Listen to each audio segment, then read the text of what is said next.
How to install Django. జాంగోని ఎలా install చేయాలి? Django setup. జాంగోని ఎలా సెటప్ చేసుకోవాలి తెలుసుకుందాం. Install virtual environment. వర్చువల్ ఎన్విరాన్మెంట్‌ని ఇన్‌స్టాల్ చేసుకుందాం ఫస్ట్ మనం. Pip install virtual environment.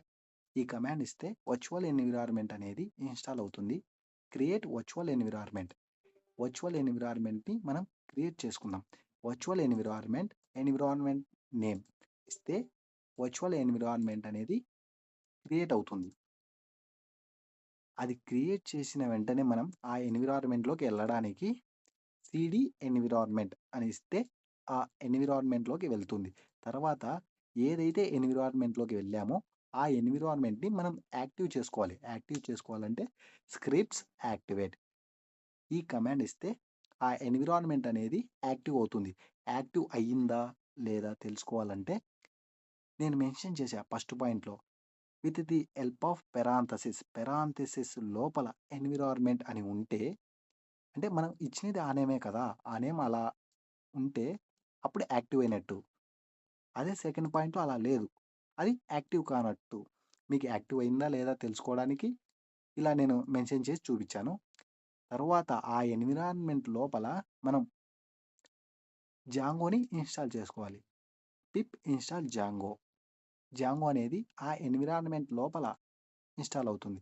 తరువాత జాంగో -అడ్మిన్ స్టార్ట్ ప్రాజెక్ట్. ప్రాజెక్ట్‌ని ఎలా స్టార్ట్ చేయాలంటే Django -admin start project. Project name ఇస్తే ఒక ప్రాజెక్ట్ అనేది క్రియేట్ అవుతుంది. హ్మ్. ప్రాజెక్ట్ నేమ్ మనకి ఏది కావాలంటే అది ఇచ్చుకోవచ్చు. నేను ప్రాజెక్ట్ నేమ్ అని మెన్షన్ చేశాను. ఆ ప్రాజెక్ట్ నేమ్‌లో మీరు ఇచ్చేసేయండి. తర్వాత ఆ ప్రాజెక్ట్‌లోకి ఎలా వెళ్ళాలి అంటే సీడీ ప్రాజెక్ట్ నేమ్ అంటే చేంజ్ డైరెక్టరీ. ఉన్న డైరెక్టరీ నుండి ఆ డైరెక్టరీలోకి వెళ్ళాలి అనేసి మన సీడీ ప్రాజెక్ట్ నేమ్ అని ఇచ్చాం. అంటే ఆ ప్రాజెక్ట్‌లోకి ఎళ్తుంది. తరువాత యాప్ కావాలంటే మనం క్రియేట్ చేసుకోవచ్చు.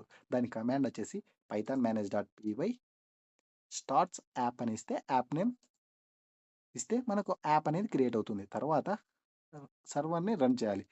పైథాన్ మేనేజ్.py రన్ సర్వర్. సర్వర్ రన్ అయిన వెంటనే మనకు వస్తుంది. ఏమని? డిజాంగోని సెటప్ చేసుకున్నామనేసి వస్తుంది. అది ప్రాక్టికల్‌గా నేను షార్ట్‌లో కాదు వీడియోలో క్లియర్‌గా ఎక్స్‌ప్లెయిన్ చేస్తా.